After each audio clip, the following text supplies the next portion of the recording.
Hello friends, स्वागत है आप सभी का आपके अपने यूट्यूब चैनल तरुण स्टडी क्लासेस पर। दोस्तों, आज के इस वीडियो में हम साइंस के मोस्ट इंपोर्टेंट क्वेश्चन को देखेंगे जो आपके आगामी परीक्षाओं में पूछ जाने की पूरी संभावनाएं होंगी, क्योंकि परीक्षा जो कि 2021 तक जो एग्ज़ाम हुआ है और उसमें जो क्वेश्चन पूछे गए हैं उस क्वेश्चन को हम इस वीडियो में देखेंगे।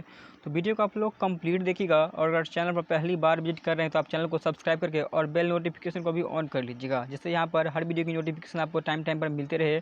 और यहाँ पर हम जो कि ग्रुप डी स्पेशल एक ऐप बैच जो कि शुरू कर दिए हैं, जिसका लिंक आपको वीडियो के डिस्क्रिप्शन में मिल जाएगा, जो कि पहला पार्ट था मैथ का। अगर आप वो वीडियो नहीं देखें तो उसका लिंक आपको वीडियो के डिस्क्रिप्शन में मिल जाएगा, वहाँ से आप देख सकते हैं। और एक प्लेलिस्ट बना दिया हूँ मिशन ग्रुप डी 2022 करके, तो उसमें भी आपको सारे वीडियो जो कि मिल जाएंगे। और इस वीडियो में हम जो कि पूछे गए प्रश्नों को देखेंगे, जाएंगे प्रीवियस ईयर के जितने भी एग्जाम हुए हैं उनका हम देखेंगे 2021 तक का। चलिए शुरू करते हैं आज के इस वीडियो को और देखते हैं पहले क्वेश्चन से। तो पहला क्वेश्चन आपके स्क्रीन पर दोस्तों यहाँ पर दिखाई दे रहा होगा, और सबसे पहले आप लोगों से थोड़ा माफ़ी चाहता हूँ कि हो सकता है इस वीडियो का क्वालिटी जो कि आपको यहाँ पर अच्छे तरीके से यहाँ पर नहीं दिखाई दे रहा होगा, तो थोड़ा आप मैनेज करिएगा। अगली वीडियो से आपको ये दिक्कत नहीं मिलेगा, आपको क्वालिटी भी अच्छी तरीके से दिखाई देगा। तो पहला क्वेश्चन आपके सामने यहाँ पर स्क्रीन पर दिखाई दे रहा है, जो कि 2021 यानी कि 13 मार्च 2021 एनटीपीसी के CBT 1 के एग्जाम में जो कि पूछा गया था। सेकंड शिफ्ट का क्वेश्चन है कि रेडियोधर्मिता की जो कि SI इकाई क्या है। तो याद रखिएगा, रेडियोधर्मिता की जो कि SI इकाई होती है वो बैक्यूरेल होती है। ऑप्शन ए जो कि इसका राइट आंसर हो जाएगा। और दोस्तों, कुछ आपको एक्स्ट्रा जो कि याद रखना क्या जो एग्जाम में पूछ जाते हैं अक्सर, तो मैं यहाँ पर एक्स्ट्रा फैक्ट तौर पर यहाँ पर ऐड कर दिया हो। यहाँ पर भौतिक राशि यहाँ पर और उनके मात्रक जो कि आपको याद रखना है। जैसे कि यहाँ पर देख सकते हैं लंबाई क्या होता है, तो लंबाई का जो कि मीटर होता है, याद रखिएगा, और उसका M से जो डिनोट करते हैं। और द्रव्यमान का क्या होता है, तो वो kg होता है यानी किलोग्राम। फिर समय का जो कि सेकेंड होता है, और विद्युत धारा का जो कि एम्पियर होता है, तो ये भी आप याद रखिएगा। ताप का केल्विन होता है, पदार्थ की SI मात्रा का जो मोल होता है, और ज्योति तीव्रता का जो कैंडला होता है। ये क्वेश्चन बहुत बार जो कि एग्जाम में पूछे गए हैं, ज्योति तीव्रता का याद रखिएगा जरूरी से। चलिए अगला यहाँ पर देखते हैं क्वेश्चन नंबर 2 यहाँ पर कि भार का जो कि SI इकाई क्या है। तो याद रखिएगा, भार का SI इकाई क्या होता है, तो वो किलोग्राम हो यानी कि kg होता है भार, याद रखिएगा। ऑप्शन ए जो कि इसका राइट आंसर हो जाएगा। अगला यहाँ पर देखते हैं, जो कि यहाँ पर इसका कुछ एक्स्ट्रा फैक्ट यहाँ पर याद रखिएगा। लंबाई का जो कि मीटर होता है, जो कि पिछले बताया था। द्रव्यमान का kg होता है यानी किलोग्राम होता है। समय का सेकेंड होता है, विद्युत धारा का एम्पियर होता है, और ताप का केल्विन होता है, ये हम बता चुके हैं। और यहाँ पर ये ज़रूर याद रखिएगा, पदार्थ की मात्रा जो कि मोल होता है। अगला चलिए यहाँ पर देखते हैं क्वेश्चन नंबर 3 यहाँ पर, निम्नलिखित में से किस राशि का जो कि SI मात्रक कैंडला होता है। तो अभी हमने बताया याद रखने के लिए, ज्योति तीव्रता का जो कि देखिए ये 2019 में पूछा गया था, और RRB JEE CBT 2 में जो कि पूछा गया था। चलिए आगे देखिए कि संवेग की SI पद्धति में इकाई क्या होती है। तो याद रखिएगा, संवेग की SI पद्धति में इकाई क्या होता था, ये kg मीटर प्रति सेकेंड होता है। ऑप्शन बी इसका राइट आंसर हो जाएगा। चलिए नेक्स्ट यहाँ पर देखते हैं क्वेश्चन नंबर 5 यहाँ पर कि विद्युत आवेश का SI मात्रक क्या होता है। तो याद रखिएगा, विद्युत आवेश का SI मात्रक जो कि कूलाम होता है, और विद्युत धारा का पूछे तो एम्पियर याद रखिएगा। चलिए अगला यहाँ पर देखते हैं कि प्रकाश वर्ष किसकी इकाई है। तो याद रखिएगा, प्रकाश वर्ष जो इकाई होती है वो दूरी की होती है। तो यहाँ पर ऑप्शन डी में है दूरी, तो यहाँ पर ऑप्शन डी हो जाएगा क्वेश्चन नंबर 6 के लिए।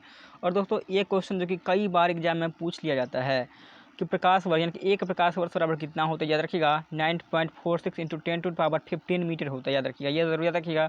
ये एक पॉइंट जो कि कई बार एग्जाम में पूछ लिया जाता है, ये भी याद रखिएगा। हो सकता है कि ग्रुप डी के एग्जाम में 2022 में जो कि ये क्वेश्चन आ जाए। और एक जो कि पारसेक से भी ये भी जो कि दूरी की मात्रा को याद रखिएगा कि दूरी मापने की सबसे बड़ी जो इकाई होती है तो वो पारसेक होती है। और पारसेक कितना होता है, एक पारसेक बराबर तो 3.26 प्रकाश वर्ष होता है। और अगर मीटर में पूछे तो यहाँ पर 3.08 गुना 10⁻16 मीटर होता है, याद रखिएगा। चलिए अगला यहाँ पर देखिएगा कि प्रकाश वर्ष नामक इकाई का उपयोग किसके मापन के लिए किया जाता है। तो अभी हम बताए हैं दूरी के लिए। चलिए अगला यहाँ पर देखते हैं क्वेश्चन नंबर 8 यहाँ पर कि प्रतिरोध का SI इकाई क्या है। तो याद रखिए, ये भी क्वेश्चन इंपॉर्टेंट है और कितनी बार पूछा गया, आप यहाँ पर देख लीजिए कि ये कितनी बार पूछा गया है। तो प्रतिरोध का SI मात्रक क्या होता है, तो ओम होता है। आप लोग भी कमेंट करिएगा।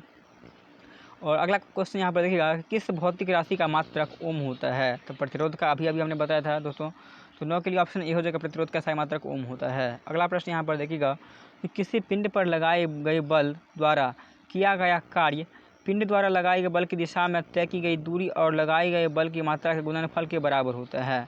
निम्नलिखित में से कौन सी कार्य की इकाई नहीं। दोस्तों, क्वेश्चन देखिए सिंपल है। यहाँ क्वेश्चन मेरा बस एक लाइन में ही दिया यहाँ पर, निम्नलिखित में से कौन सी जो कि कार्य की इकाई नहीं है, बट यहाँ पर कितना ज़्यादा इसको घुमा गया है।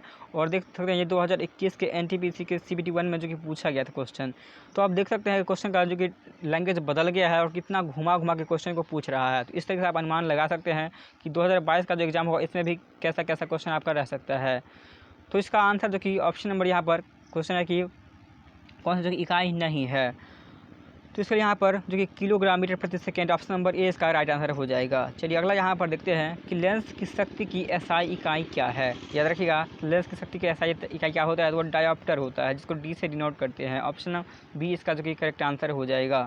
चलिए अगला प्रश्न यहाँ पर देखते हैं, क्वेश्चन नंबर 12 कि रेडियोधर्मी पदार्थ द्वारा उत्सर्जित होने वाले विकिरण की मात्रा को जो कि किसके नामक व्यापारिक इकाई से मापा, यानी कि किससे के द्वारा मापा जाता है। तो ये क्वेश्चन भी कई बार एग्जाम में जो कि रिपीट हुए हैं। हालांकि यहाँ पर तो एक ही मेंशन यहाँ पर किया गया 2021 के एनटीपीसी में, लेकिन क्वेश्चन बहुत बार एग्जाम में पूछा गया दोस्तों। तो याद रखिएगा, इसका राइट आंसर जो कि क्यूरी हो जाएगा। चलिए अगला प्रश्न यहाँ पर देखते हैं कि उद्योग में जो कि शक्ति की इकाई क्या है।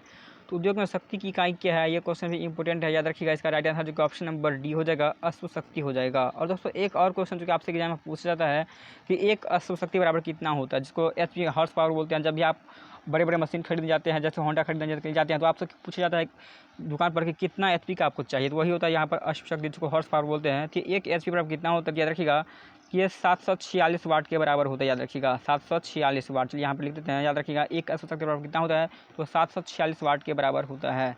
चलिए अगला यहाँ पर देखते हैं कि कार्य करने की दर को जो कि शक्ति कहा जाता है। तो शक्ति की इकाई क्या है, ये क्वेश्चन इंपॉर्टेंट है। याद रखिएगा, तो शक्ति की इकाई क्या आती है, वाट हो जाता है। अगला प्रश्न यहाँ पर देखते हैं कि ध्वनि को मापने के लिए कौन से एकक यानी कि यूनिट का उपयोग किया जाता है। तो डेसीबल का उपयोग किया जाता है। क्वेश्चन दोस्तों एग्जाम में एक और तरीके से पूछा जाता है कि हम जो कि कितना डेसीबल तक ध्वनि जो कि सुन सकते हैं। तो 20,000, याद रखिएगा कि 20,000 से नीचे तक ही हम सुन सकते हैं। 20,000 से अगर प्लस होता है तो उसे हम नहीं सुने, उसे पराश्रव्य ध्वनि कहा जाता है, जिसको आप नहीं सुन सकते हैं।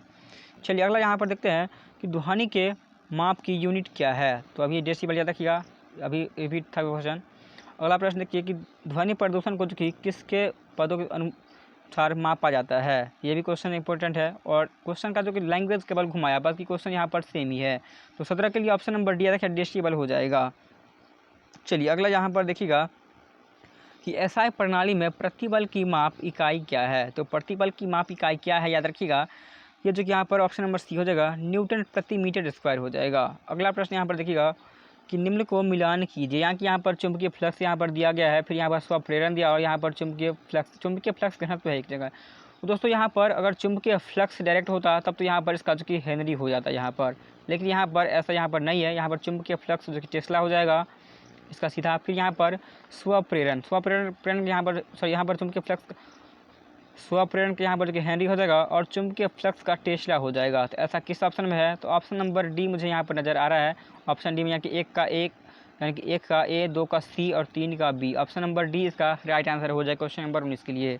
चलिए अगला यहाँ पर देखते हैं क्वेश्चन नंबर 20 यहाँ पर कि अपवर्तनांक का मात्रक क्या है। तो अपवर्तनांक का मात्रक क्या होता है दोस्तों, इसका अपवर्तनांक का कोई भी मात्रक होता ही नहीं है। याद रखिएगा, एग्जाम में आपको कन्फ्यूजन के लिए क्वेश्चन दे देता है, और कई लोग यहाँ पर कोई ऑप्शन ये तो नहीं सिलेक्ट करेंगे, ये या इसमें और इसमें कन्फ्यूज करके कोई भी ऑप्शन यहाँ पर सिलेक्ट कर देंगे, बल्कि यहाँ पर इसका कोई मात्रक नहीं होता। याद रखिएगा, अपवर्तनांक का कोई भी मात्रक नहीं होता है।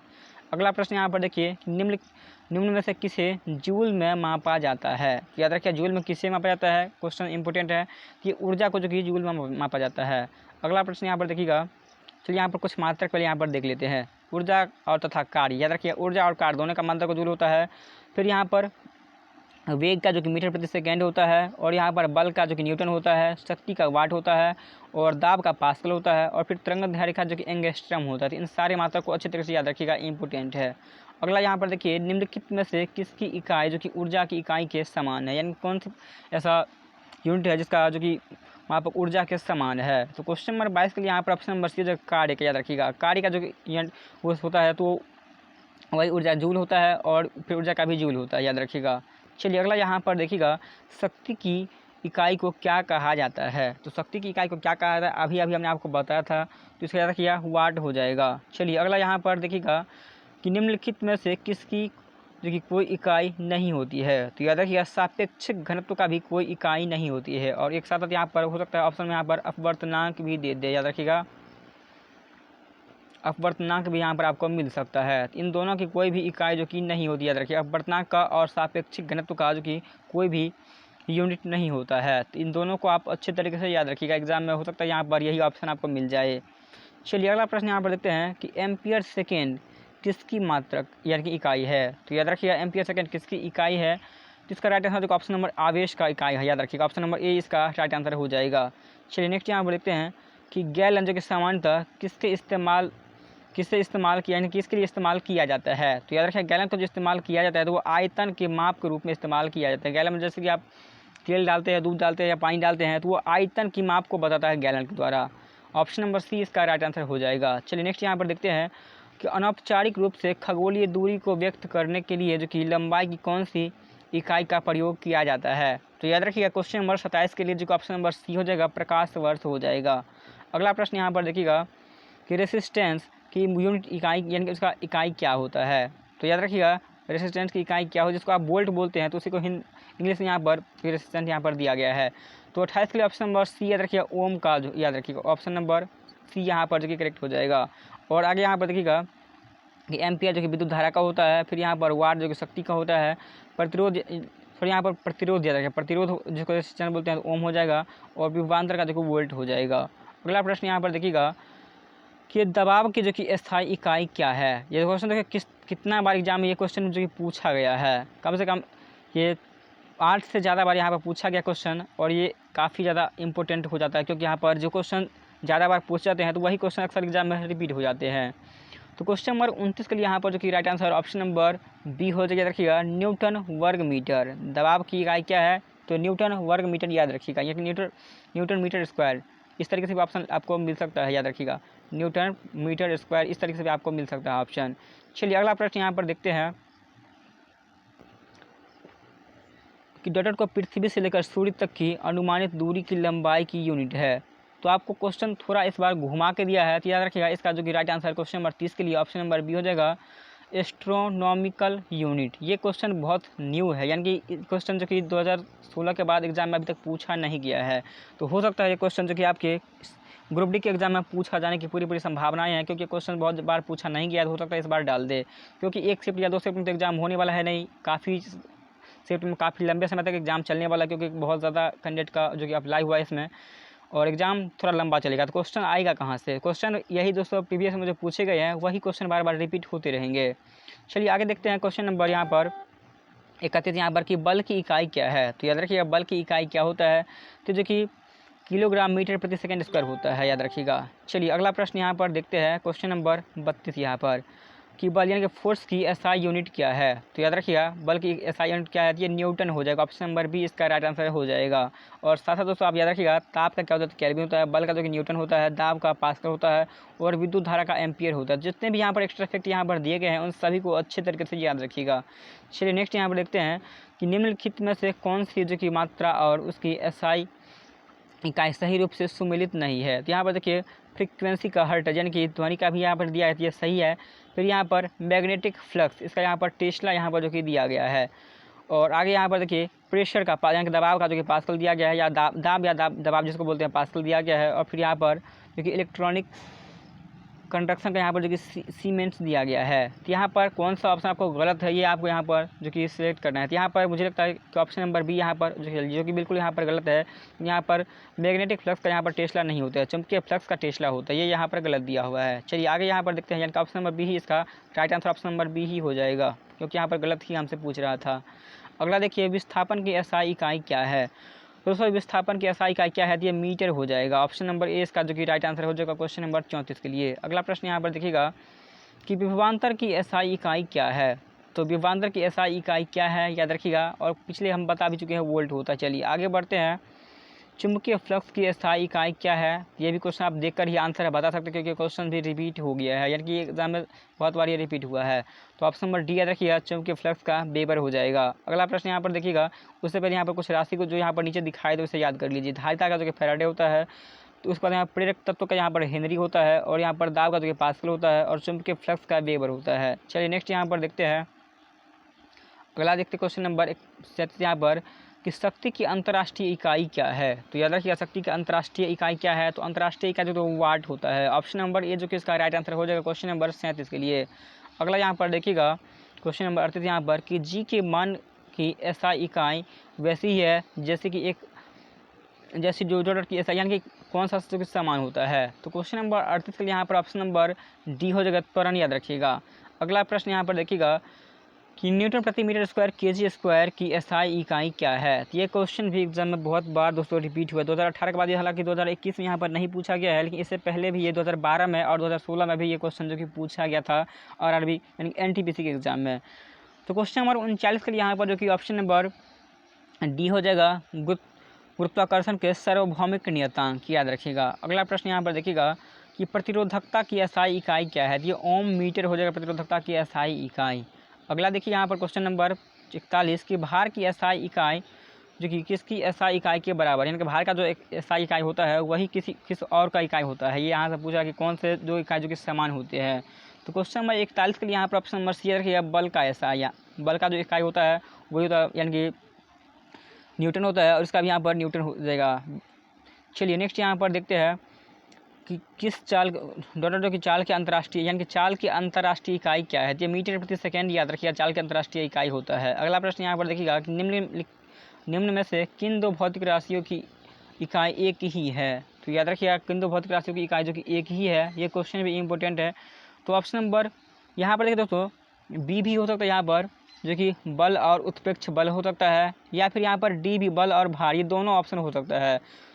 तो यहाँ पर मेरे अकॉर्डिंग जो कि ए और बी दोनों यहाँ पर सही है और इसलिए एग्जाम में इस क्वेश्चन को जो कि पेंडिंग में रखा गया था। ये क्वेश्चन 2018 के एग्जाम में पूछा गया था, लेकिन इस क्वेश्चन का जो कि एक्स्ट्रा मार्क दिया गया था, यानी कि जो भी कैंडिडेट इस क्वेश्चन के लिए बी या डी दोनों में से कोई भी ऑप्शन सेलेक्ट किए थे या तो उनको यहाँ पर एक्स्ट्रा नंबर यहाँ पर दिए गए थे, क्योंकि ये क्वेश्चन का आंसर दोनों ही होना चाहिए। लास्ट ऑप्शन यहाँ पर जो कि बी और डी दोनों यहाँ पर होना चाहिए, या फिर यहाँ पर जो कि इस एक ऑप्शन को हटाना चाहिए यहाँ से। तो ये यहाँ पर दोनों हो जाएगा, रखिएगा बी और डी यहाँ पर दोनों ही सही है।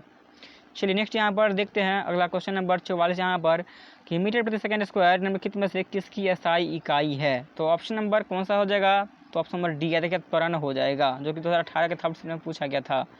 अगला यहाँ पर देखिएगा कि किसकी एसआई इकाई जो कि जूल प्रति सेकेंड है। तो 45 के लिए यहाँ पर ऑप्शन नंबर डी हो जाएगा, शक्ति का। तो उम्मीद करता हूँ कि ये वीडियो आपको पसंद आया होगा, और वीडियो पसंद आए तो वीडियो को एक बार लाइक करिएगा, अपने सभी दोस्तों में शेयर करिएगा। चैनल पर अगर पहली बार विजिट करें चैनल को सब्सक्राइब करके और आने वाले बेल नोटिफिकेशन को भी ऑन कर लीजिएगा। अगर आपको मेरा चैनल यूट्यूब पर नहीं मिल रहा है तो डायरेक्टली आप तरुण स्टडी क्लासेस लिखेंगे, यूट्यूब पर सर्च करेंगे तो आपको सबसे ऊपर में ही मेरा चैनल मिल जाएगा। स्पेलिंग यहाँ पर देख लीजिएगा और ध्यान से यहाँ पर सर्च करिएगा। आपको सारे प्लेलिस्ट पर जाकर देखना है, जो कि अब बहुत सारी वीडियो जो ऑलरेडी यहाँ पर करवाए गए हैं GK GS के।